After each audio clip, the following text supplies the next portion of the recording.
Want to stay informed, get educated, and feel empowered? Stay tuned where information is power.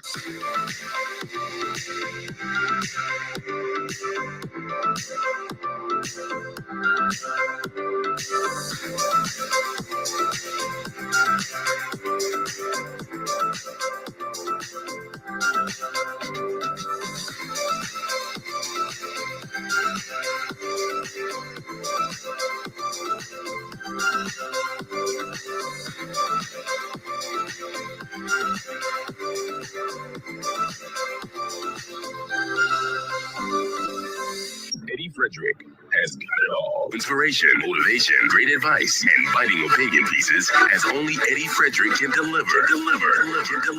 EDDIE-FREDERICK has got it all. Welcome to Edification, made possible by the efforts of the Center for Democracy and Good Governance, CDGG. The Center for Democracy and Good Governance is a sound organization established to promote and strengthen democracy. I want the best for my family, so every meal has to be perfect. Every bite has to say,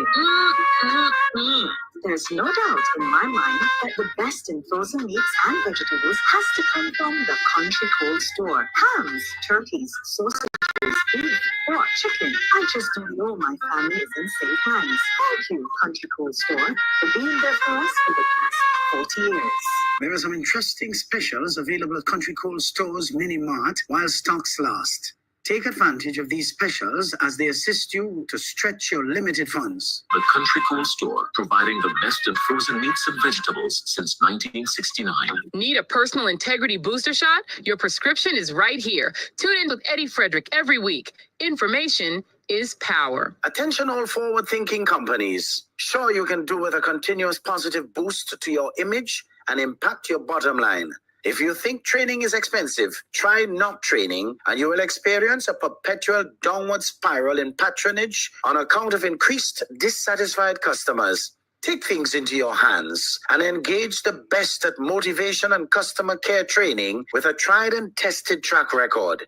Visit www.efrederick.com now and learn how you can change the atmosphere in your business and improve the customer experience for everyone who does business with you. Spice Island Beach Resort and Belmont Estate are two such local entities of world renown that have benefited tremendously from ongoing customer care, social skills, and motivation training. Training changes everything for the better for any business and every team member. Enhance employee performance through increased awareness and passion for the job at hand. Greater potential in your workforce awaits you through engaged, high-energy training that works. Log on now, www.efrederick.com. EDDIE-FREDERICK has got it all.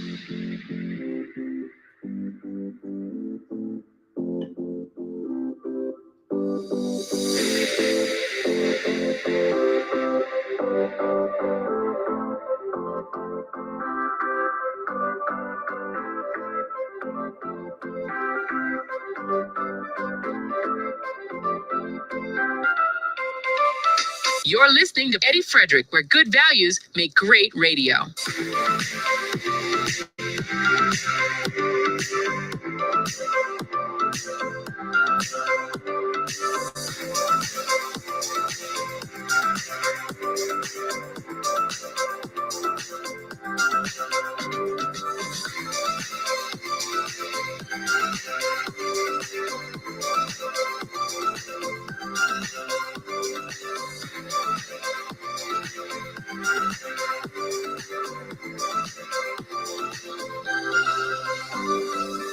Inspiration, motivation, great advice, and biting opinion pieces as only EDDIE-FREDERICK can deliver. EDDIE-FREDERICK has got it all. Wonderful, folks. Good afternoon, wherever you are. Good evening, if you're listening in a different time zone. or good morning. I'm not too sure about that one. But if you are listening in a morning time zone, good morning to you. And welcome to this, our 262nd edition of Edification.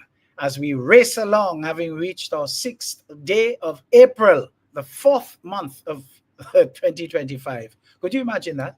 Just the other day, it seems like we celebrated Christmas. And it's really just the other day. Goodly folks, as soon as you come into the room today, just remember to share, comment, like, love, and interact as you normally do. For those of you who know you are accustomed having a certain number of people, a certain number of friends, a certain kind of friends, and so who are on this live with you, and you haven't seen them, you know exactly what to do. Come on, wake them up, give them a little tag here and there, and make sure that they are in. The angel number, of course, for this week's program is 262.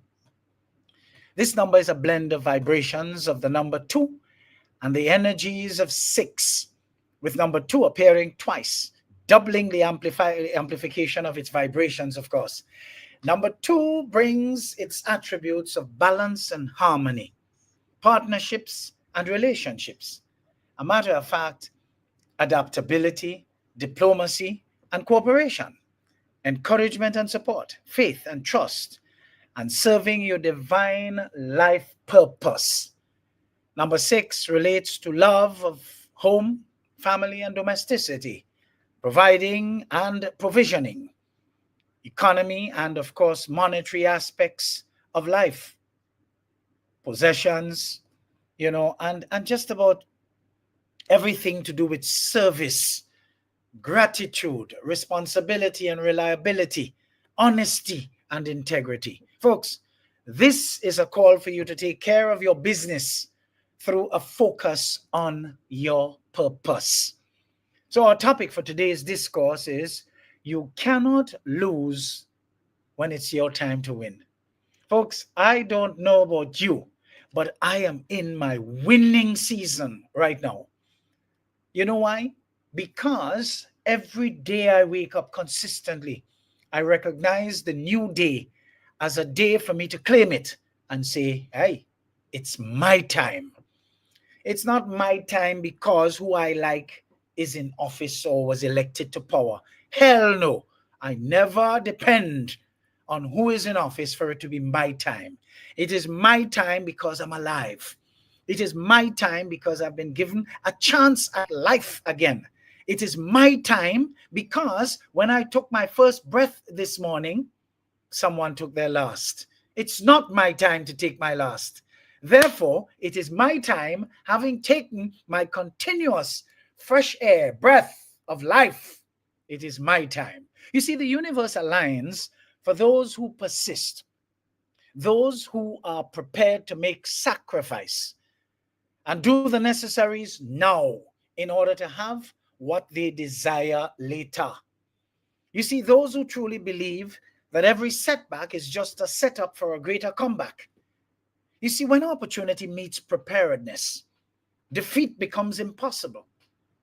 You see, it is always better to be prepared for an opportunity and not have one than to have an opportunity and not be prepared.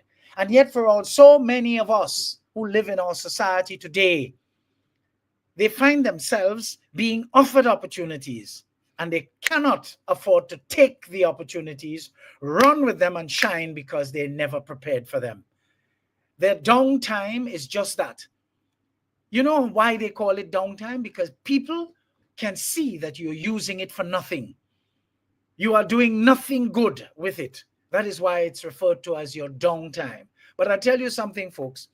If you use that time that you falsely claim as your downtime properly, it becomes your up time.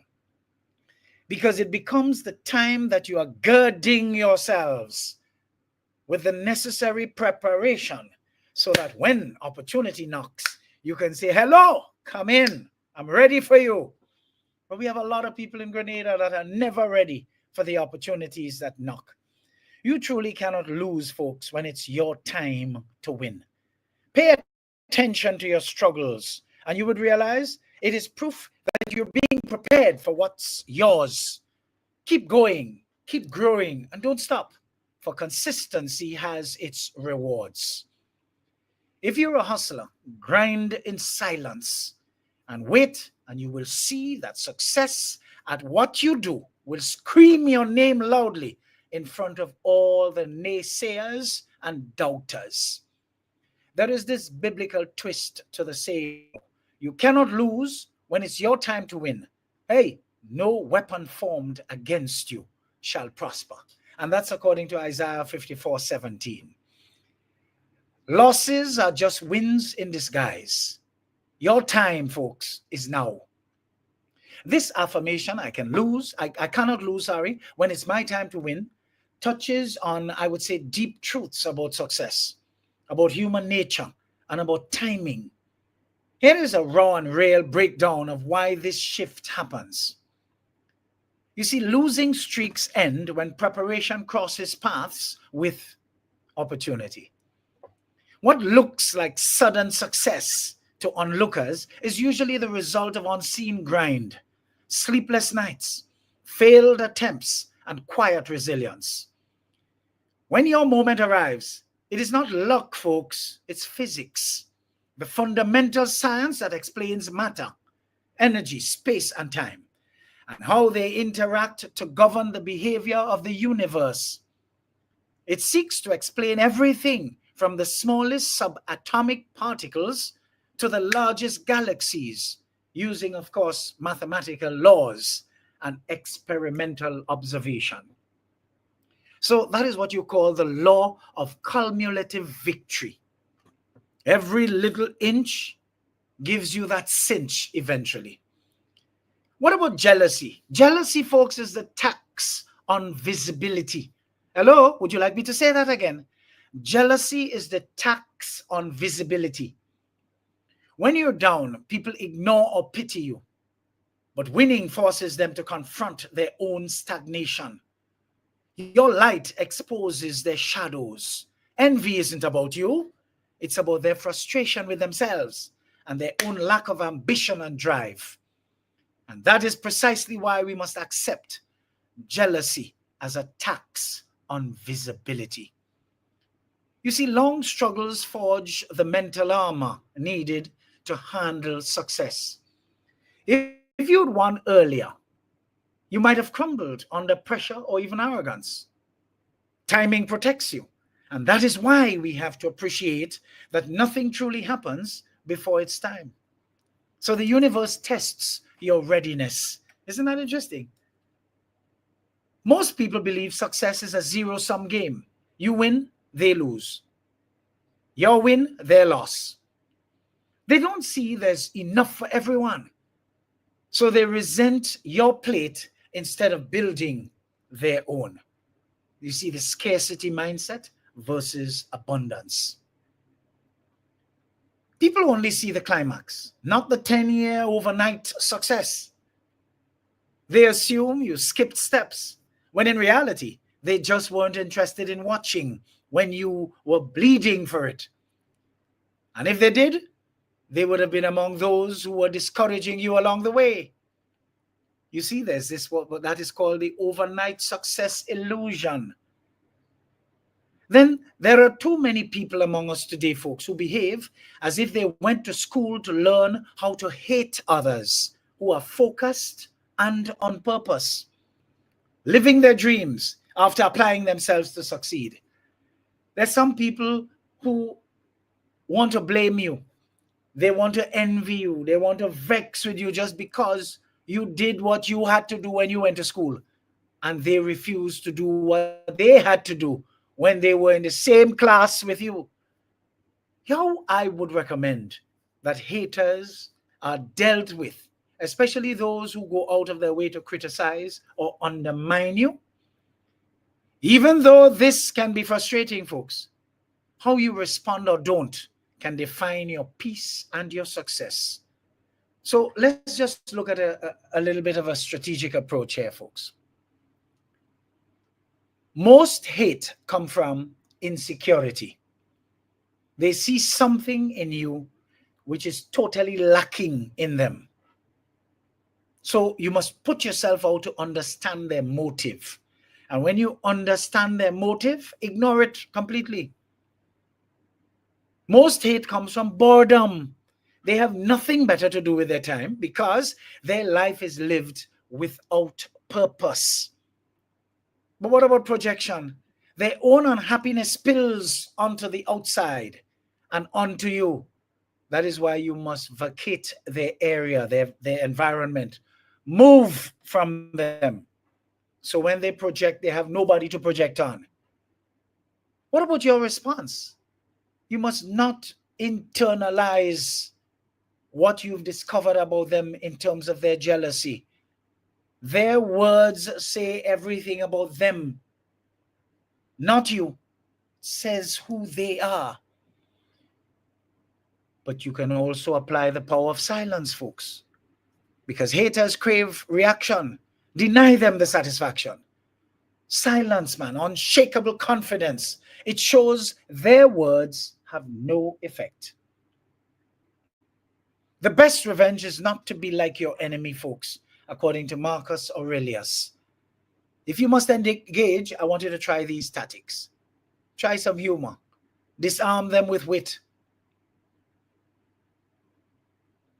When they try all that nonsense on you, you just say, hey, thanks for the free market research and make a chuckle. Agree and amplify if sarcasm fits. You're right. I'm the worst indeed. Should I turn myself in? Where's the nearest police station? Of course, kill them with kindness. Hope you have a better day. This infuriates trolls. But all you do, protect your energy. You see, mute, block, literally and liberally. Just mute people and block them. Your mental space ought to be very valuable, to be worth your knowing where the mute and the block buttons are. Avoid arguing. You can't logic someone out of hate. You cannot logic someone out of jealousy. You cannot logic someone out of envy. Avoid arguing. Mark Twain, I think, is who said, do not argue with a fool, because they will drag you down to their level and beat you with experience. Surround yourself with supporters who uplift you. Remember, they are usually few in numbers, but their support feels like a multitude. You have to learn to turn hate into a fuel that drives you. You see, the more you succeed is the more you have turned hate on its head, because it is the more you will cause them to prepare for their stroke. Because the more successful you are is the more hateful they become. And what kind of chemical juices are allowed to flow in a hateful vessel? Enough to poison them. Haters must be taken, folks, as your auditors. They track your progress. History remembers doers, not critics.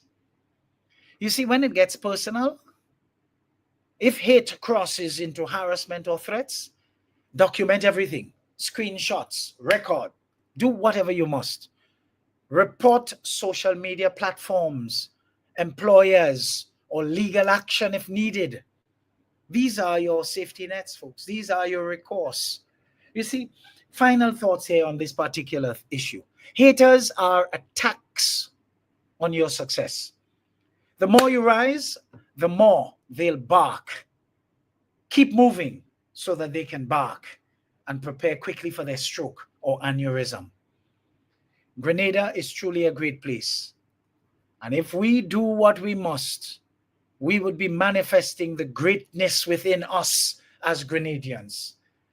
So you see, you really cannot lose when it's your time to win. Let's take a little break here and we'll come back, because we have a lot of fire coming up in the other 3 segments. Good? Let's take a quick little break here.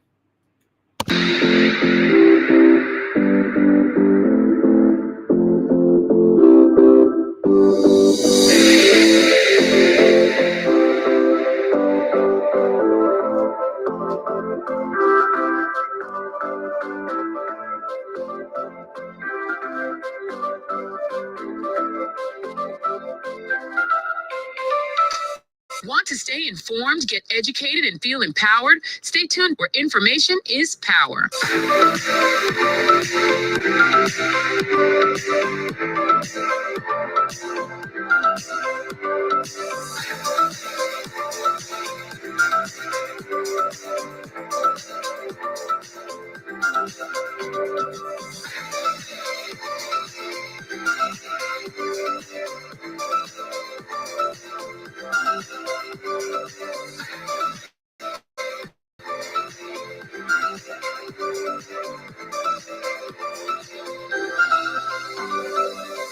EDDIE-FREDERICK has got it all. Inspiration, motivation, great advice, and biting opinion pieces as only EDDIE-FREDERICK can deliver.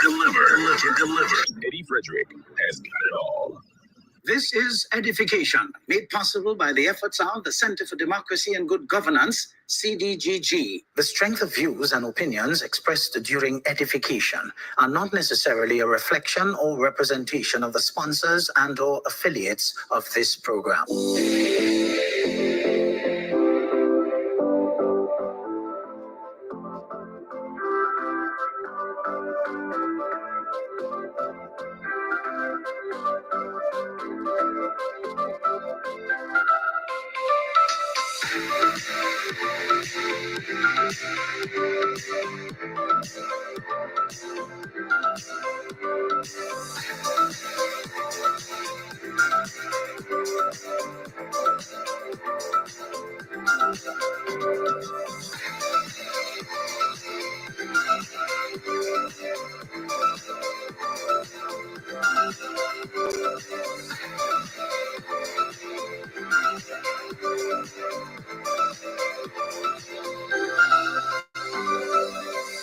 You're tuned to EDDIE-FREDERICK, where information is power. EDDIE-FREDERICK has got it all. Inspiration, motivation, great advice, and biting opinion pieces as only EDDIE-FREDERICK can deliver. EDDIE-FREDERICK has got it all. Wonderful, folks, wonderful, and welcome back. And for those of you just joining, I'd like to welcome you, and of course, plead with you to do what you must. Share, like, comment, whatever you want. Just interact, and let's get the program going. I see Lydia is always concerned, based on the importance and the depth of this of the subject matters that we discuss from week to week, that there should be more people here. Just be thankful, darling, that you are here. Good. I know that I'm not speaking to myself, because on the cumulative platform we have 259. On one, which is EDDIE-FREDERICK, you have 70. On Edward Frederick, you have 56. And of course, there's YouTube going consecutively. And people who cannot necessarily compromise the time right now will be listening after, or viewing after, because so usually at the end of the week, the program amasses quite a lot of viewing, because people can see it at their own convenience. But you just, if I were talking way how people business, smut, rubbish, they'd be here. They'd be here in their droves. You see how they'd be in their droves on the National Nasty Party lives? Oh yes, because that attracts them. And that is why people like Creation and all them kind of old internet scam could hold them and go with their little kakada, the little 5 cents they have, because they're looking for returns on very little investment. They're looking for easy money, and they're getting bite up time and time again. Good. The greatest scam to ever hit poor black people, especially in the Caribbean, they just cannot see themselves divorcing from the brainwashing they got from the planters and the colonials of the past, to the point where they keep becoming suckers for the Europeanized version of religion. And as a result, so they're getting licks, and so they keep going, and so they're remaining poor, dotish, and foolish under the guise of these cults, following pastors who could boast and take pictures and show you that they've been to Disney with their children.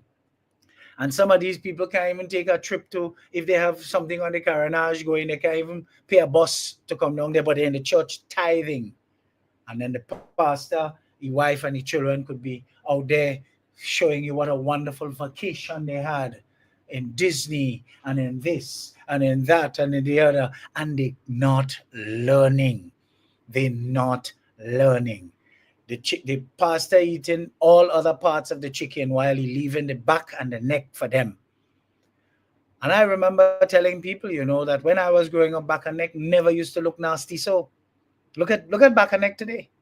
Look at it today. It is as if I want to believe if it was really good to eat, the people who selling us would have kept it for themselves. Look at how they present it today, a whole big ugly blob. But that is what a lot of the church people could afford after they take their money. And there's some man the other day, I understand, went divorcing wife and probably don't even want the wife to get nothing from him. He put as part of his commitment 10% of his income tithing to the church, you know. Well, of course, you know, the judge take that. The judge say, hey, we're going to give that to the children. You have children. We're going to give that to the children because this is not a must. You understand? Just because he don't want the ex-wife to be able to control anything. He's forgetting that he has children. He's forgetting it's the children he has to maintain and not necessarily the wife because she's working. But he putting in the tithing to just justify how, as if the judge will accept that as a legitimate expense. Rubbish. You see, that's how brainwashed they are. They will deny their family. They will deny their seeds for the church. Good. And look at how the church panning out. Just about every Monday morning is a scandal. But yet for our people still going and they're remaining poor and destitute. But they are hoping for a better life. You have a life now. You have a life now. Try and make it better so that in any case, the other one could be even best. But if your life is no damn good now, what makes you feel you deserve a better life when you close your eye and all your senses gone? Work with me here, folks. That don't make sense. That sounds like an Anansi story. Deal with your life now so that your life becomes a testimony to others that if you can do it, they can do it too. That's what life is about. And that would be the God in you. You see, you cannot win anything until you are willing to lose everything. And that is according to Kennedy Schultz. That's a powerful statement, folks. It speaks to the idea of total commitment and a willingness to embrace risk in order to achieve something meaningful. You cannot win anything if you're holding back, playing it safe, or clinging to security. You may never reach your full potential or achieve extraordinary success because you are too coward. You're too coward. Willing to lose everything. True breakthroughs often require all-in effort, vulnerability, in other words, and the courage to face failure, rejection, or even ruin. Because you see, folks, he who dares to fail greatly succeeds greatly. So where does this mindset apply? Entrepreneurship. Many successful founders risked financial stability, reputation, and comfort to build something great. What about creativity and art? True originality requires risking criticism, risking failure, or risking obscurity before finding recognition. What about personal growth? Letting go of old beliefs, relationships, or even comforts can be necessary for transformation. High-stakes decisions. Sometimes playing it safe guarantees mediocrity, while bold moves create opportunities. Well, what's the paradox here? You see, you don't actually have to lose everything, but you must be willing to. It's about detachment from outcomes and total focus on the mission. You see, Steve Jobs was fired from Apple before returning to revolutionize the company completely. J.K. Rowling faced poverty and rejection before Harry Potter, that book and that movie and all of that, succeeded. Athletes often train for years with no guarantee of success. What is the challenge? Are you holding back out of fear? What would you attempt if failure wasn't an option? Sometimes the biggest risk is not taking one at all. You see, sacrifice is the bridge between where you are and where you want to be. The willingness to lose everything isn't just about risk. It's about what you're willing to give up to gain something greater. So why does sacrifice matter?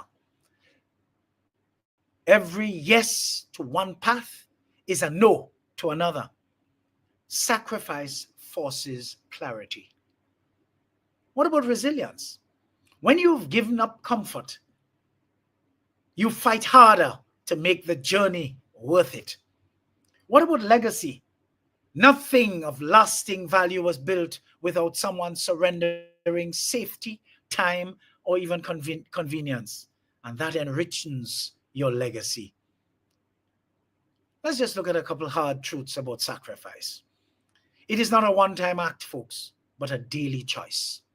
It hurts, otherwise it wouldn't mean anything. The deeper the sacrifice, the more ownership you feel over the outcome. What are you willing to surrender today? Are you willing to surrender time, less leisure, more grind? What about comfort? Uncertainty, criticism, instability? But what about relationships? Not everyone will understand your path. What about ego, failure, humility, starting over? But folks, there's a reward. You see, sacrifice transforms you. Even if the external win doesn't come, you'll earn a vision of yourself who knows their own strength. You see, that willingness to lose everything isn't just about risk. It's about what you're willing to give up to gain something greater.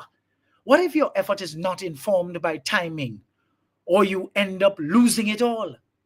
We have seen too many people whose lack of that concept of enough caused them to lose whatever little reputation they had left because of their very lack of character. And that very lack of character caused them to not know when to stop. Tropical Trump, who served as Prime Minister of Grenada for multiple terms, 1995 to 2008, 2013 to 2022, was a long-standing political leader who misused the significant authority he was loaned during his tenure, pauperizing the entire nation and rendering a large swath of the population just poor and vulnerable. Many of these same people got so accustomed to how they were made to live between 1995 and 2022 for the most part, that they are today demanding that we normalize it, even though the architect of their decrepit state is no longer around the precincts of power. What they fail to realize is that there is a new sheriff in town who operates totally differently. However, what was once a perception has become a glaring reality, that this man, in spite of being in office for so goddamn long, has no respect or regard for authority after leaving office in June of 2022. Folks, this stems from several factors. After his National Nasty Party, NNP, lost the 2022 general election, Tropical Trump shifted from being the head of government to the leader of the opposition. Needless to say, his fare became that of his cult never seeing government ever again, as its inferior style, guided by his cantankerous nature, totally outdated and totally unsuitable for these times, here, so, and now, far less going forward. In opposition, his role is now to critique the current government, which comes across as defiance and total disregard for the new administration's authority, something he would not have tolerated, as was all too often demonstrated during the period 1995 to 2022 for the most part. You see, that goon has been known for his strong-willed and downright aggressive leadership style. As opposition leader, he continued to challenge policies aggressively with absolutely no justification, which many interpret as disrespect towards the current government. His critiques can only be seen as attempts to undermine authority, especially when he questions the legitimacy and competence of the new administration, whose style is demonstrably different from that of his inferior regimes of 95 to 2022 for the most part. You see, having been in power for so goddamn long, the old nastiness still wants to operate with the mindset of a leader accustomed to deference, ensuring that his opposition role is totally confrontational, totally unnecessary. You see, some Grenadians at home and abroad consider his continued influence over the somewhat large swath of educationally challenged Grenadians as his open resistance to relinquishing authority, even indirectly. His usual attempts at baiting the current Prime Minister, Deacon Mitchell, and of course his National Democratic Congress, can be likened to lolly drain rhetoric and total defiance rather than standard political opposition. These have been helping in no small way to sealing his legacy as disgraceful for a man who was in office for so long. Isn't that an awful shame? All you could hear that man talking is lolly drain rubbish, with a lot of venom and anger and just stupidness. And this is a man that used to be dressed up, the consummate slave, dressed in the master's clothes, wanting you to respect him just because the vagrant dress up. You see, in fact, our supporters, who are among the generally smarter Grenadians, it's a good thing these people have been standing in the gap, pushing back hard to the point where the old nastiness has been ridiculed regularly, helping to seal his legacy in ways that must infuriate him daily. That is why he compares this NDC administration to the last one as the worst, because you see, the first one was a walkover. This one, he's meeting resistance. And who is he meeting resistance from? Just people who love the decent Mitchell. In between, you have spots of die-hard NDC supporters. Isn't that interesting? Just pushing back, and he can't handle it. And all the people who sit on the fence, well, they're bound to behave so, forgetting that they are responding to what they are ignoring. But you see, my mother used to tell me it's not the dollars that make noise, it's the change. And they can't handle the change because the change is coming fast and furious. Fast and furious. And if you look at all the challenged characters that are outriders as mouthpieces of the National Nasty Party, they cannot even match wits with just an ordinary admirer of the NDC or the decent Deacon Mitchell or an average NDC supporter. Folks, that has to be downright disgusting, Look at them. They have a look. It's a phenotype, You look at all of them on their lives. They have a look, a common thread. They're probably quadruplets, quintuplets, sextuplets. I don't know. Because they just look, all of them have one look. And all you could say to the look when you look at them, the uniformity of it is, oh, Gede. You see, once a dominant authority figure, the old nastiness is now in a position where his words and actions are scrutinized thoroughly and, of course, differently. What was once seen as a strong leadership may now be framed as insubordination and downright disgusting. The same nation he once presided over as leader is the same nation that now he is in opposition. He would like to once more preside over as leader. Yet for all, he does and says everything and anything in his flawed character to destabilize so the present administration could fail, even if the nation's affairs go to hell. This in itself explains the nature of that evil creature. Every nasty activity he presided over that was okay for him and his supporters for the extended period he was around the precincts of leadership are today wrong. Everything is wrong. What he did not cater to is the vehement pushback he has to put up with by ardent supporters and protectors of the decent Deacon Mitchell. You see, the decent Deacon Mitchell as Prime Minister can go ahead and run the country because he has people standing, capable and competent people, standing in the gap in defense of his name, his good name. The old nastiness lies so much that he gives life to the saying, a liar has no goddamn memory. And it is so his recorded lies are used against him today, with video and audio clips to prove it in profusion. That dirtiness's perceived lack of respect for authority likely stems from his transition from a long ruling leader to an opposition non-entity. He has no friends and can be seen fraternizing with ordinary security partners, having isolated everyone around him with his meanness. His poor to no upbringing, which seemed to have spared him from a hefty portion of self-confidence and proper self-assuredness, are showing up in more ways than could ever have been imagined.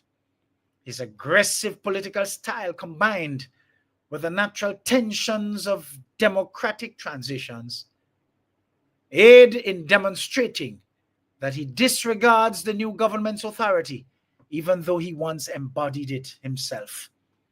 I tell you, Grenada is a great place. Thank God for people like us who are prepared to stand in the gap, because there's greatness within every Grenadian. And I, for one, will remind you of this to get you back on the straight and narrow. You cannot lose, folks, when it is your time to win. Let's take another break here and we come back with the third segment in a short while.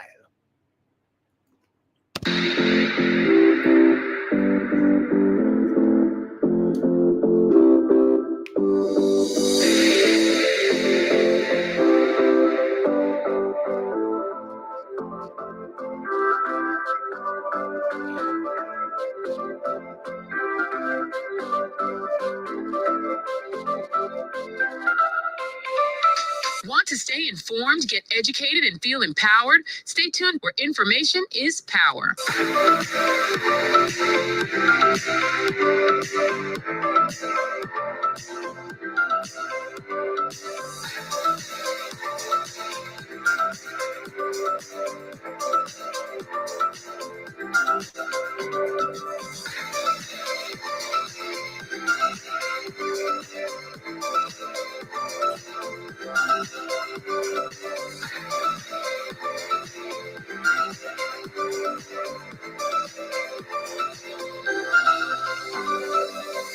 EDDIE-FREDERICK has got it all. Inspiration, motivation, great advice, and biting opinion pieces as only EDDIE-FREDERICK can deliver. EDDIE-FREDERICK has got it all. This is EDDIE-FICATION, made possible by the efforts of the Center for Democracy and Good Governance, CDGG. The strength of views and opinions expressed during EDDIE-FICATION are not necessarily a reflection or representation of the sponsors and/or affiliates of this program.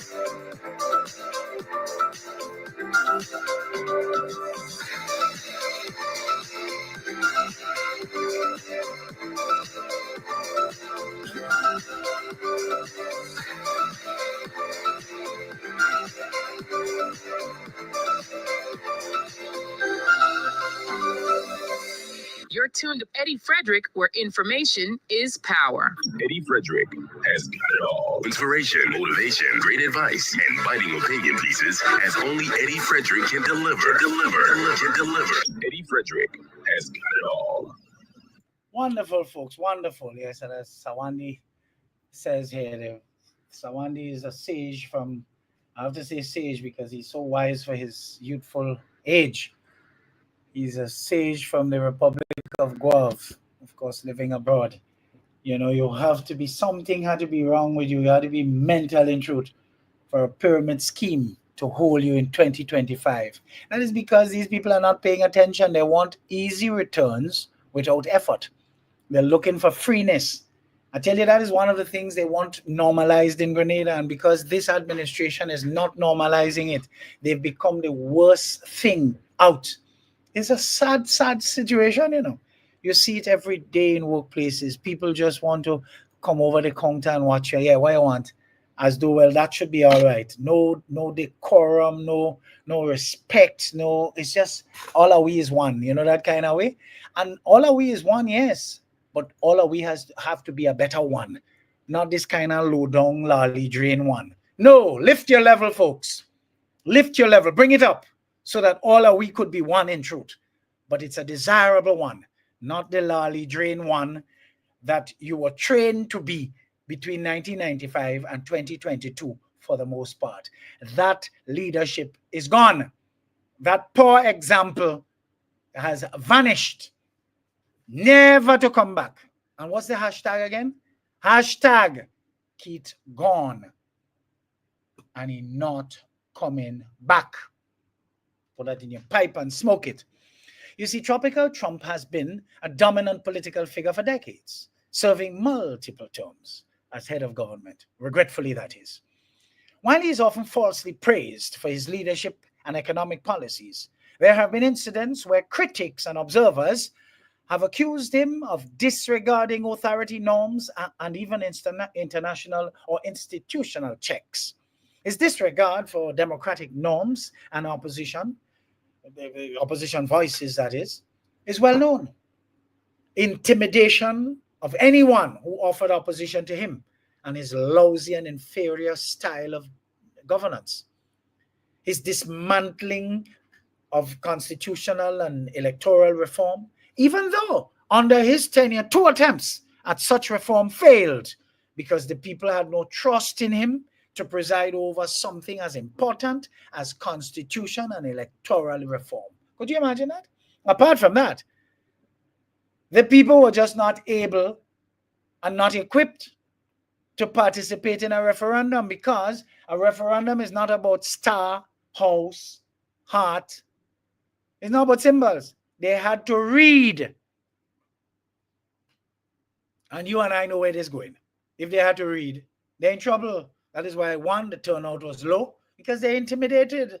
They're not equipped. They're not equipped. How are you going to put a referendum? Huh? You help the people to stay so dunce and stupid, but you have a referendum and putting everything on the kitchen sink so that they could read and choose. How are they going to do that? It's not going to happen. You see, his mishandling of constitution, even though under his tenure, as I said, 2 attempts were made, it couldn't happen. That couldn't handle at all. It was there too long, duncerizing and pauperizing people.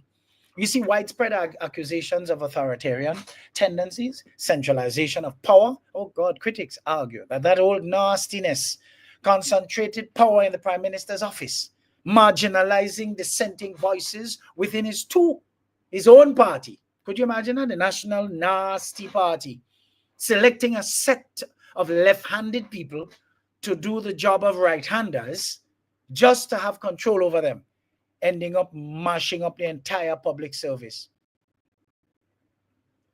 What about media relations? Look at the media today. You think anybody in Grenada of substance have any respect for them? I see a piece of news on one of them recently about some woman talking about road and she need a solar light. That is a news item. Go out and look for where the things are happening and say, I didn't even know this was happening here. A woman asking for a solar light could hardly make a sentence properly for you to understand what she's saying. You have to try to edit and patch while she's talking. That is a news item for a major news, what do you call it? A media house in Grenada. Folks, that is disgusting. Totally disgusting. You see, some journalists have accused the old geezer of being dismissive or hostile towards critical media, raising concerns about press freedom under his entire overextended tenure in national leadership. Look at how they come now. They whittle down to zero. Nobody takes them seriously. So while Satan's grandson is supposed to have been an experienced leader, these incidents and more have fueled justifiable conclusions that he prioritized political control over institutional respect. Something we see playing out all up to this moment, even while he is on the ground beaten up in opposition. His misguided and diehard supporters argue that his strong leadership is still necessary for the National Nasty Party's stability. But any blind man can see his consistency at defiance towards checks and balances. Wow, just downright disgusting. Case in point, when he was Prime Minister, he emasculated just about every commissioner of police that he handpicked and gave the position. He influenced promotions within the force as if to enable his law-breaking tendencies, thus mangling and demoralizing the entire law enforcement institution. From the time the judgment on the pension issue came out ahead of the election, I understand police security were removed from sitting judges, stripping them bare as if to expose them to the elements, while calling up the name of the judge in that particular case on his campaign platforms at every opportunity, as if to soak people at him.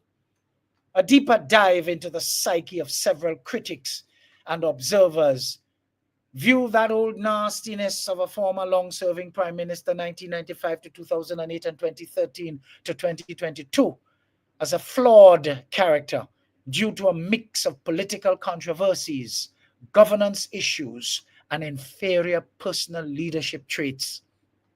Stay with me, folks, as we take a more detailed look at the style of this idiotic political parasite and has-been. You see, the old nastiness was often accused of centralizing power, marginalizing dissent, and ruling in a top-down manner. Critics claim he fostered a political culture of loyalty over merit, with key decisions concentrated in his inner circle, most of whom were just plain incompetent and miscreant in their very nature. Opposition figures, and even some within his own party, the National Nasty Party, accused him with good reason by way of experience of being intolerant of criticism. What about corruption allegations and multiple scandals? You see, citizenship by investment, CBI controversies. Under his leadership, Grenada's CBI program faced scrutiny over lack of transparency and allegations of favoritism in awarding contracts. Don't talk about who was put in charge of the board of directors or whatever it is to oversee the function up to June of 2022. General nepotism and patronage claims. Some allege that Tropical Trump's administration rewarded political allies with contracts and appointments to the point where wastage was the order of the day due to incompetence by these misfits. You see, 2018 general election sweep 15-0 raised concerns about voter suppression, gerrymandering, or even unfair advantages, though no legal proof emerged, due primarily to apathy as no challenge was taken seriously by this all-out life, low life of a goon. Because in truth and in fact, that's the only how you could describe this dirtiness, as a low life that your negligence caused to run amok over this country for so goddamn long. No wonder today. And look at when we are to pick up the pieces, when the world is in turmoil, no place to turn. God help us if we get a hurricane again this year. We're in plenty trouble. You know why? Because what America has come to. Look at the challenges. Every Monday morning you wake up is a new slew of tariffs, putting us in a kind of tailspin where the cost of living now is just gone totally out of control. And people want to blame the government because you see, they're not reading. They blame government for every goddamn thing, not realizing we are just a microcosm plugged into a bigger world.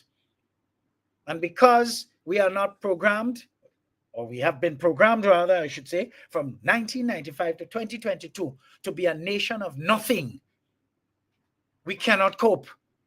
We don't understand the relationship with Grenada and the rest of the world, because how that nastiness had most of among you suited him and would have suited him till he dead, as long as he dead in power. And now you wake up today, you realize, oh my God, we really plugged into the world in truth. What is happening? And then you blame the new administration. Everybody want a house now. They take their little kakada and they spend it. They have the nicest, what they call it, the most modern phone. How they get it? They thief it. A friend send it for them. The same way the friend send it for you. You can tell them to send the 800 or the 1100 US for you to better your life. No. You want phone. You can't even afford credit. Everywhere you go, you're looking for Wi-Fi. But you have expensive phone and you're living no way. Your priorities all wrong side, because that is how that nastiness train you. He train you so you could be dependent on him. So as long as you're getting a mess of pottage, every time you go and you get a little kakada, a little crumb, you feel obligated and loyal to that dirtiness, while he mangle the country and he keep the country without vision. You see, when you think about all of that, folks, it's vexing, real vexing. You see, critics argue that under his rule, democratic checks and balances were severely weakened, with institutions like the police and the civil service properly politicized and mangled. Despite overseeing periods of growth, especially in tourism and CBI revenue, critics argue that the wealth disparity remained high and infrastructure development was ignored. What about Grenada remained heavily reliant on tourism? Oh yes, so failure to diversify the economy was a problem, because we relied on tourism, foreign investment, leaving us vulnerable to shocks. Look at what happened to us after COVID, which saw his administration all but throwing their hands in the air. What about unfulfilled mega projects? Several high-profile projects, major hotel developments were announced but stalled or failed, raising questions about planning and accountability. In some cases, there were false alarms, many false alarms, as he had a nasty habit of lying about things to come that just never materialized. Do you remember Fall Farm, Shrimp Farm, oil and gas? Hello? The list can go on to no end. Fossey was just a con man. You see, the old nastiness was often seen as aloof or dismissive of public concerns, particularly since he went over 70, and worse yet now that he's nearing 80. A man that should be relaxing and enjoying himself and having the state pander to him out of respect for his service. Look at how every Sunday I could find a countless number of things to say about him that puts him in just poor light. What is poor light? Darkness. And that's his legacy. You see, his refusal to step aside sooner in a genuinely democratic manner, despite leading for over 20 years, fueled conclusions of clinging to power. Even his recent appearance of stepping aside had to be choreographed and staged, just because he wanted a seat at the table still, so he can use his current position as chairman of the National Nasty Party to wield power behind the scenes and treat the undemocratically selected current unpalatable leader as his television while he remains her remote. You see, after losing in 2022, his aggressive opposition rhetoric, rather than a graceful transition, reinforced the justifiable conclusions of entitlement and absolute bitterness, thus attracting for him continued and endless ridicule, fueling him to proceed from the level of the gutter, rendering him a totally useless laughing stock indeed. But why do some people still support him? The same way you should ask, why do some people get fooled with Ponzi schemes and pyramid schemes in 2025? Dotishness. And despite these many flaws of that mangled character, he retains a base of properly brainwashed supporters and followers, all resembling, looking like they came from the same factory, one phenotype. You see, his enabling of them with crumbs obtained from the public purse has left them totally damaged mentally as dependents who expect everything to be done for them while they do nothing to help themselves. But they clasp the Bible under their arms, dress up to kill on a Sunday going to church, forgetting that the same Bible is squeezing the life out of under their arm while they walk to church and the pastor driving in a new model car. They forget that that same Bible says, God helps those who help themselves, and that faith without works is dead. So you can't just go to church and you expect miracles. Oh no, you have to be an active participant for miracles to happen. We can all hear them demanding that the new administration normalize their entitlement and their dependency. And we say hell no to that. There is no secret that the devil's grandson normalized dunceness, poverty, and vulnerability in many of his cult members. These account for his dismal legacy today. Dismal, stemming from not knowing when to leave the dance. What a self-serving idiot or idiotic autocrat indeed. Sad. Now let's take a somewhat deep dive, folks, into Satan grandson's most controversial scandals. His long rule in Grenada was marked by significantly, deeply troubling controversies in everything he touched or presided over.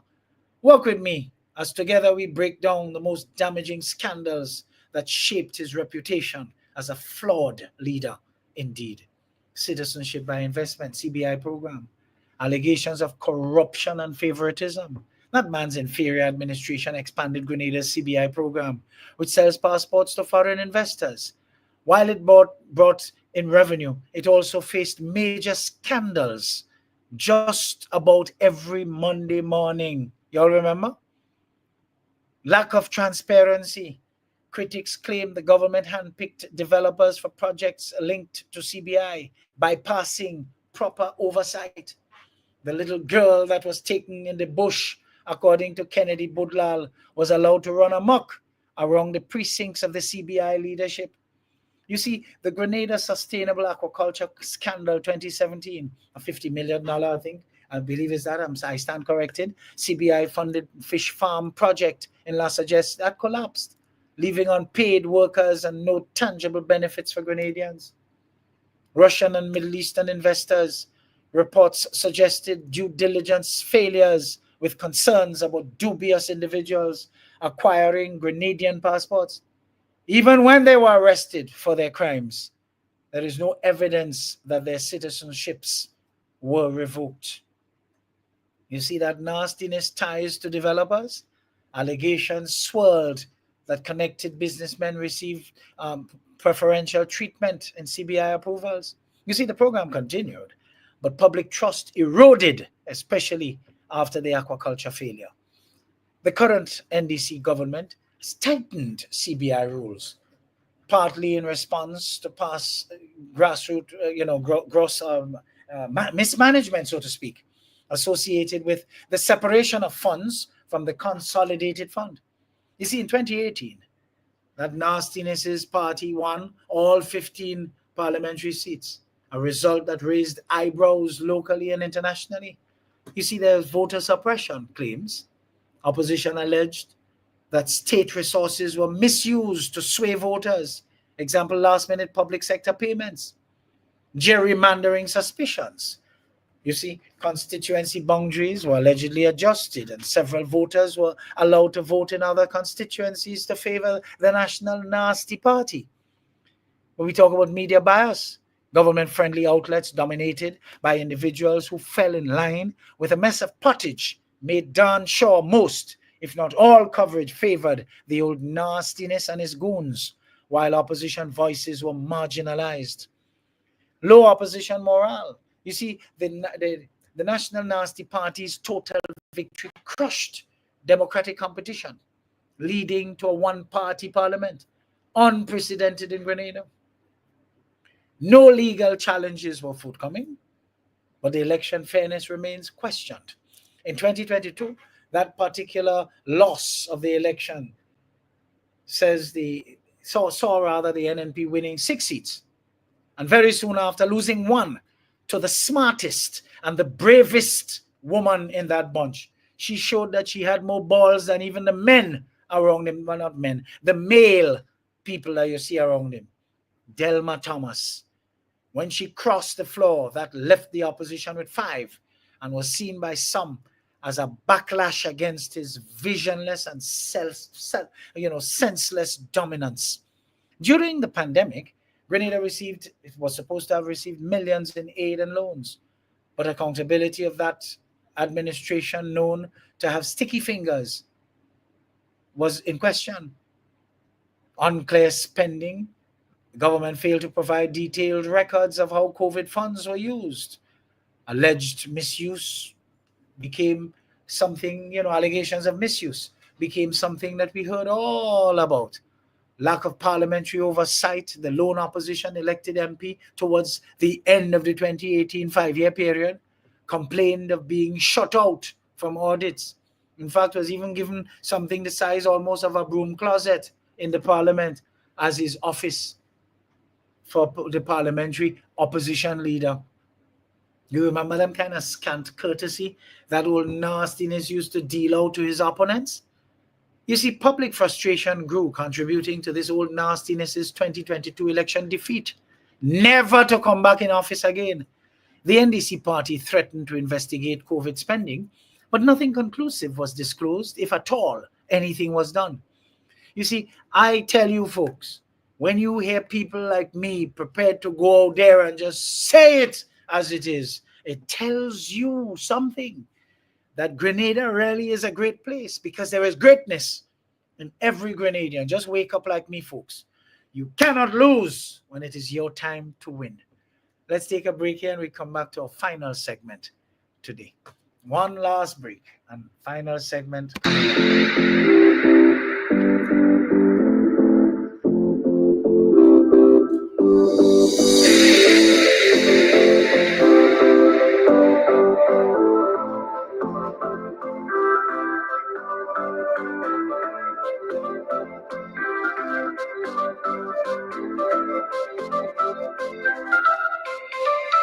Want to stay informed, get educated, and feel empowered? Stay tuned, where information is power.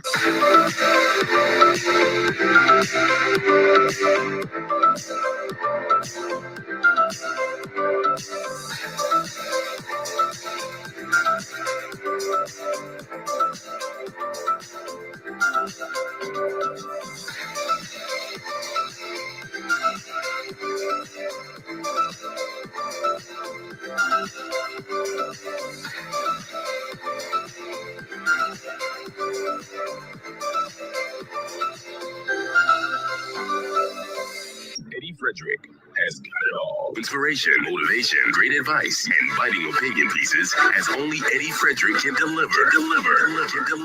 EDDIE-FREDERICK has got it all. This is EDDIE-FICATION, made possible by the efforts of the Center for Democracy and Good Governance, CDGG. The strength of views and opinions expressed during EDDIE-FICATION are not necessarily a reflection or representation of the sponsors and/or affiliates of this program.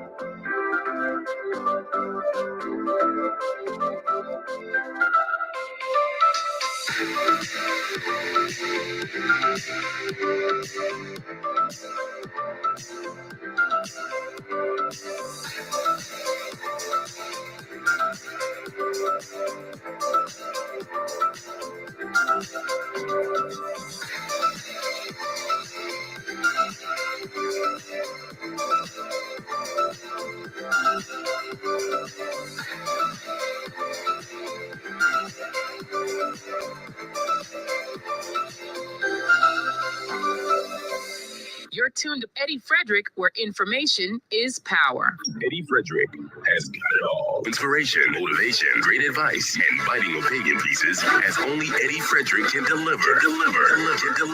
EDDIE-FREDERICK has got it all. Oh, yes, folks, and welcome back. It's such a plum-pleasing pleasure to have you all in the room today.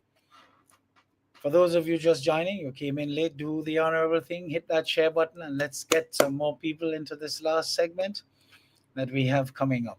You see, that old nastiness's leadership style became increasingly centralized, leading to accusations of autocratic behavior, where he became so insecure that he appeared to not even trust his own shadow.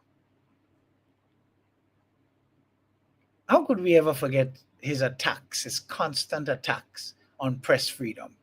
The one or two local journalists brave enough to be critical of the government faced intimidation, an act which shored up the support and compliance of the several spineless ones who enrolled to eat our food.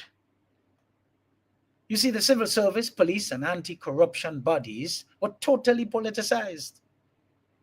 Public servants who spoke out reportedly faced serious retribution. Some of them were put on desk with no work at all, as if to demean them, to terrorize them somewhat. Post-2022, the NDC government pledged democratic reforms. But that old nastiness's legacy includes lasting concerns about governance. You see, beyond policy, Satan's grandson faced personal controversies. Critics contrasted his wealth, his personal wealth. You can always hear them talking about 19 million. But that was when he declared some years ago, including ownership of properties, with Grenada's high poverty levels. That's what they were contrasting it with. What about nepotism? Claims that family members and allies benefited from state contracts. But you see, these family members and allies had to be close so that they could keep things within their circle. What about refusal to step down? His long grip on power, even after multiple terms, fueled leader for life criticisms. But what a complicated, nonetheless dismal legacy. Under the guise of transforming Grenada's economy, this old nastiness left a trail of scandals that further damaged his reputation, all because of his flawed character. His authoritarian tendencies, insatiable appetite, corrupt and bubble, and election controversies explain why many see him as a deeply flawed individual that should never have been leader of this country ever, and hence Grenada sunk to new lows under him. The question of whether karma or cosmic justice will be kind to that old geezer for all the victimization he administered on Grenadians who opposed him is both philosophical and political.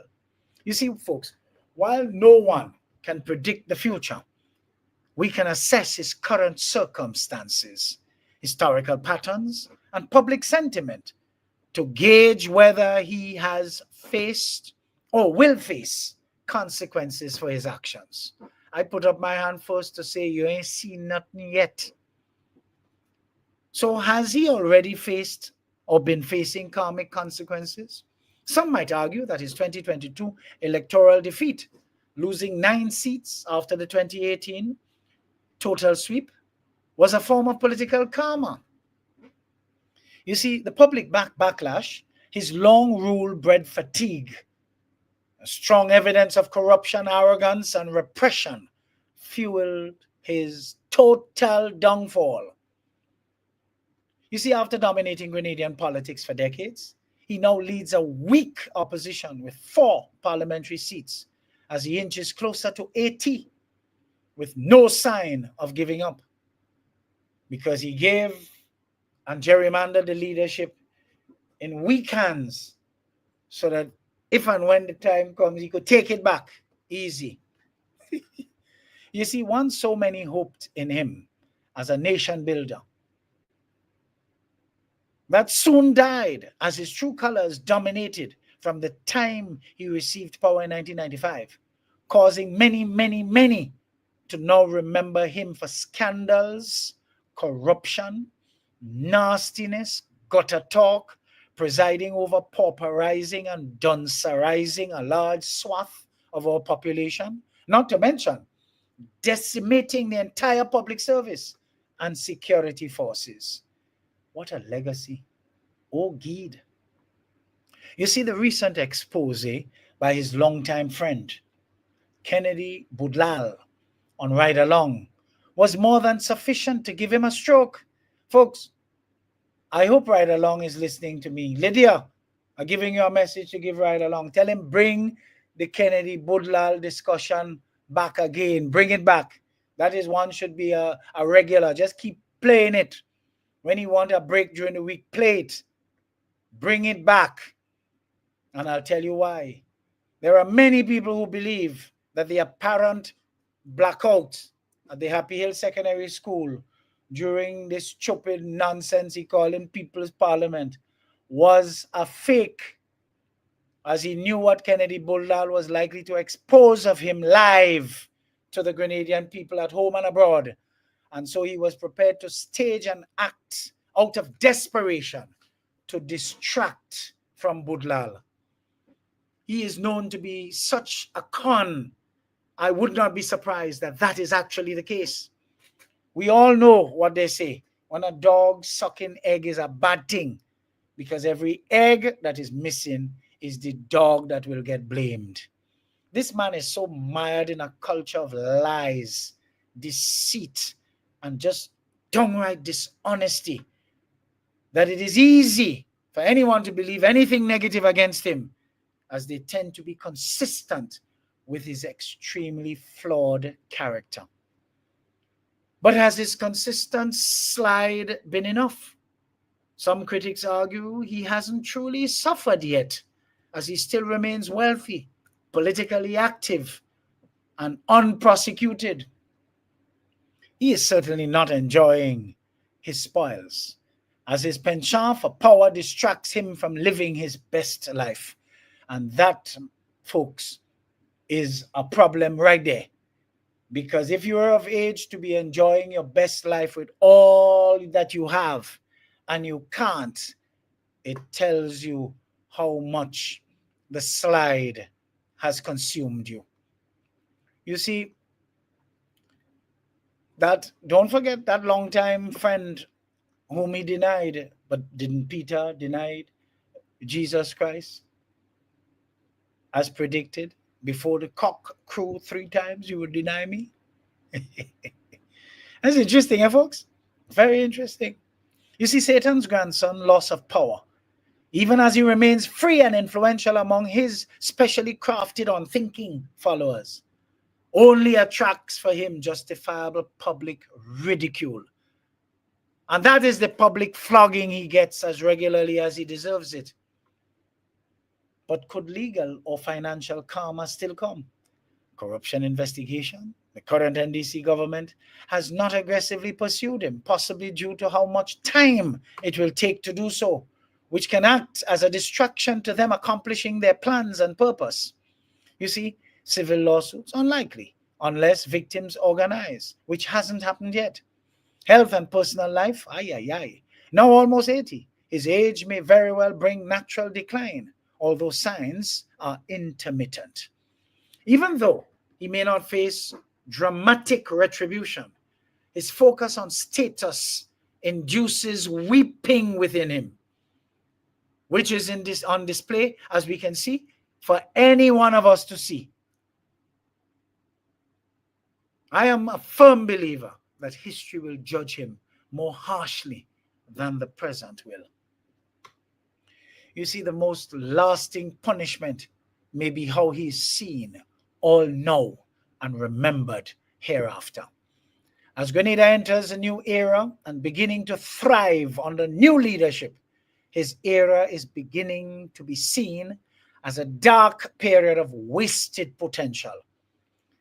If economic struggles continue, especially in light of the new dynamic of the effects of the US under Trump's high-handed policies, coupled with the impact from Satan's grandson's visionless policies of the period 1995 to 2022, for the most part, his repressive tactics won't be forgotten at all. You see, he lost power and cemented his reputation as a lowlife, with justifiable derogatory names ascribed to him daily, as his insistence on being in the public eye with constant lies and lolly-drain rhetoric. These can surely be taken as a rare form of political karma. No major legal or financial downfall yet, but that does not say none will be forthcoming. His legacy is overbalanced with a fair share of nastiness, which critics will ensure are never forgotten. Folks, if you pay attention, you will start to see things for how they are and not how others would want you to see them. In this way, you will become a threat. When you recognize fake smile, hidden agendas, and the people who only clap when you are struggling, you become dangerous. Now they can't control you. They fear the man who trusts his own mind, the one who moves in silence, who doesn't seek approval, who stands firm no matter what. That's why they try to break you. They know they can't fool you for what? For nothing. So stay sharp, stay focused. Keep your vision clear, because the lone wolf sees what the sheep never will. You see, since I got to realize that we live in a world that is full of hypocrites, and that there is heavy concentration of them right here in Grenada, pulling back was the best thing that ever happened to me. I no longer have to put up with the people who smile in front of me, but wish for my failure when they are not around me. If I had to live my life all over again, I would not change a goddamn thing, except I would open my eyes a little more. In the past, my excessive kindness caused me problems. Too kind, too naive. I have since learnt that it is not my job to fix what I did not break. I used to fear losing people, but now I fear losing my time. If I live according to others' opinion, I would never become the person I am meant to be. Life is too short, so I enjoy each day. Laugh whenever I can, cry only when necessary, and never let anyone bring me down. One value I never want to lose is my own personal dignity. It is time we realize that we grow all the time. We grow, and we must grow when there are few people around us. A mature mind does not tolerate falsehood in others. No, it doesn't matter who I lose. I always tell people, as long as I do not lose myself, I am fine with that. So I implore you folks to lift your levels. Goodly folks, lift your levels and become that person you were meant to be. Just become that person you were meant to be. Because in truth and in fact, we are all meant to be good people, great people. Because we have to contribute to the greater good and realize that in truth and in fact, Grenada is truly a great place. And there is greatness within every one of us. You cannot lose when it is your time to win. Folks, how many times have you lost, but you never gave up? You say you're Christians. You say Grenada is a Christian society. We're entering one of the most Christian periods of well, a matter of fact, we're in it, going towards the crescendo, which is Easter. Easter, Good Friday, the crucifixion of the Christ that many of you say you are followers of. And yet for all, some of you have such little faith, such little confidence in your own self, the only self God make you to be. You have such little confidence in it. You know, you consider people like me, oh, that man mouth bad. The man's mouth is not bad. He just calls a spade a spade. Such people are usually best friend material because they will tell you what you need to know and not what you want to hear. You see? Anchors, strong people, never basing their lives on what you say or how you feel. You see? We go forth doing what we must. And that is one of the reasons why I tell you folks, I go after respect. I respect you and I expect you to respect me. I don't care about you liking me and I don't care about you not liking me. Those two things are not important to me at all. But I carry myself a certain way and I demand, just by the way I carry myself, I demand that you carry yourself so to me. How check bring itself, so you give it blue. You come wrong, I will correct you. You come right, I will applaud you. But I'm not sucking up to you. No one. I say the man for me to suck up to, or the woman for me to suck up to, them born yet and the mother dead. So you know that not happening. Folks, I want you to take care this week. This is a new week. We are entering, we're coming up closer to Easter. So let's do what we must. And let's do what we must, consciously recognizing that the world is in crisis. And it is not just Grenada. You have a smartphone, use it to see what is happening in the rest of the world. Folks, the picture is not good. And if we continue to want to import everything we eat, everything we wear, everything we consider creature comforts, we are going to eat the bread the devil need, because it is getting harder and harder in the world outside there. And if we continue to be consumers of things that come from the world outside there, which is getting harder and harder and more expensive, we're going to have a problem. We need to start to look from within. Folks, sharpen your teeth. Start eating your green fig, your dasheen, your breadfruit, your blogo, your sweet potatoes. Start growing your lettuce. Start doing your backyard gardening. Start becoming, to a certain extent, independent from your garden around you. Start getting involved in rearing your own little fowl if you have a chicken chest. Rear your own little fowl.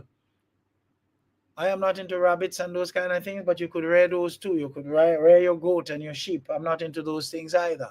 You could rear your little pig or whatever it is, but get yourself to a point where you are self-sufficient. Ask the prisons authority how they do it. To a great extent, if the prison had waterfront, they would have been totally self-sufficient because they plant, they rear, the only thing they don't do is fish. Isn't that interesting?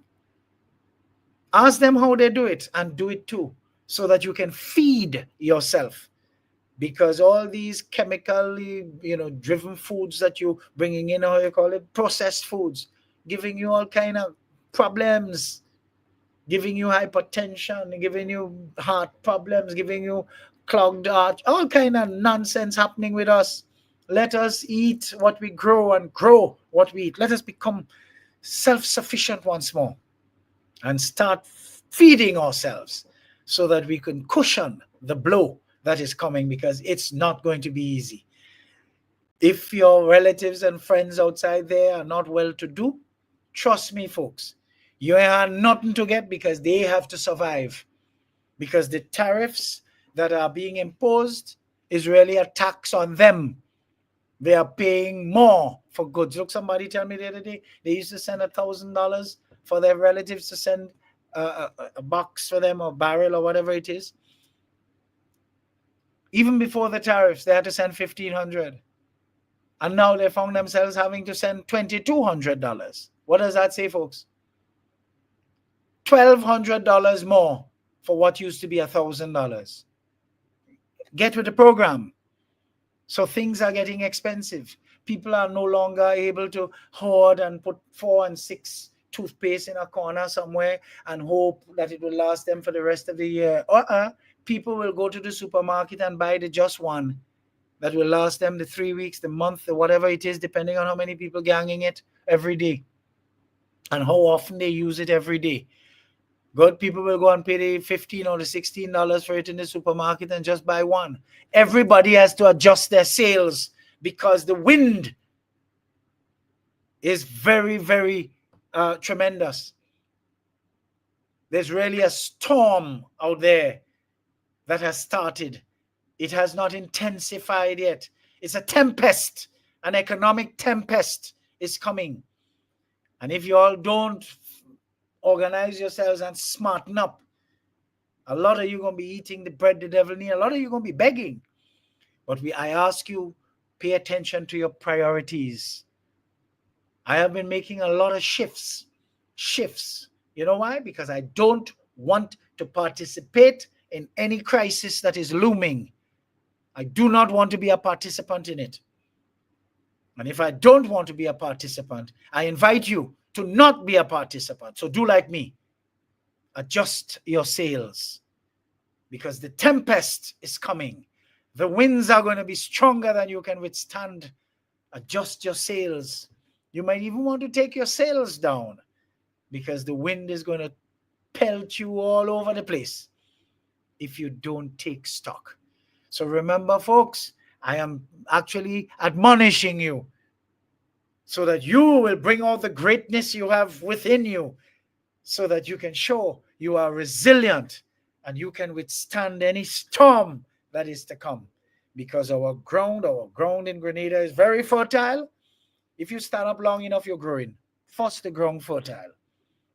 Get yourself together. Juke your little carrot in the ground. Juke your little whatever. Juke your peas in the ground. Juke your corn. Come on, folks. And let's eat local. And let's live well. All right? So Grenada is a great place. There is greatness within each and every one of us. You cannot lose when it is your time to win. But you have to position yourself to win. Don't forget that. You have to position yourself to win. Good? I am in, I'm out, and I'm gone. I thank you for joining me today. Continue to share. See you next week at the same time and same place for more extraordinary programming. Until then, stay safe, stay well, remain vigilant, stay lifted. But with all of that, stay focused, stay on course. Live your purpose, folks. You can find me on Facebook, Instagram, LinkedIn, Twitter, and YouTube. Just type in my name, Edward or Eddie Frederick. You notice? No fake name. My name. Subscribe, like, and share. And be prepared to receive your mental multivitamins as straight up as I deliver them. Toodaloo, folks. Have a productive week. It's a plumb pleasing pleasure to have been with you today again. All the very best.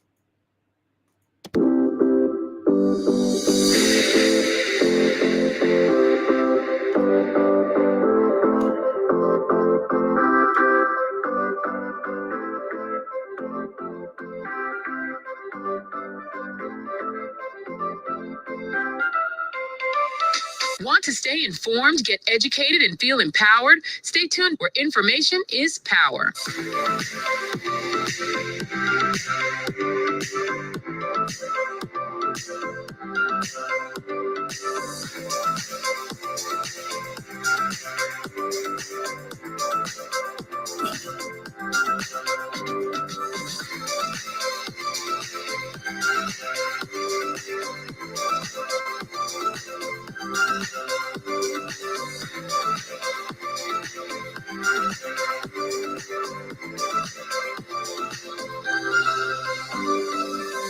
EDDIE-FREDERICK has got it all. Inspiration, motivation, great advice, and biting opinion pieces as only EDDIE-FREDERICK can deliver. EDDIE-FREDERICK has got it all. This has been Edification, made possible by the efforts of the Center for Democracy and Good Governance, CDGG. The Center for Democracy and Good Governance is a sound organization established to promote and strengthen democracy. I want the best for my family, so every meal has to be perfect. Every bite has to say, There's no doubt in my mind that the best in frozen meats and vegetables has to come from the Country Cold Store. Hams, turkeys, sausages, beef, pork, chicken. I just don't know my family is in safe hands. Thank you, Country Cold Store, for being there for us for the past 40 years. There are some interesting specials available at Country Cold Store's Mini Mart while stocks last. Take advantage of these specials as they assist you to stretch your limited funds. The Country Cool Store, providing the best in frozen meats and vegetables since 1969. Need a personal integrity booster shot? Your prescription is right here. Tune in with EDDIE-FREDERICK every week. Information is power. Attention all forward-thinking companies. Sure, you can do with a continuous positive boost to your image and impact your bottom line. If you think training is expensive, try not training and you will experience a perpetual downward spiral in patronage on account of increased dissatisfied customers. Take things into your hands and engage the best at motivation and customer care training with a tried and tested track record. Visit www.efrederick.com now and learn how you can change the atmosphere in your business and improve the customer experience for everyone who does business with you. Spice Island Beach Resort and Belmont Estate are two such local entities of world renown that have benefited tremendously from ongoing customer care, social skills, and motivation training. Training changes everything for the better for any business and every team member. Enhance employee performance through increased awareness and passion for the job at hand. Greater potential in your workforce awaits you through engaged, high-energy training that works.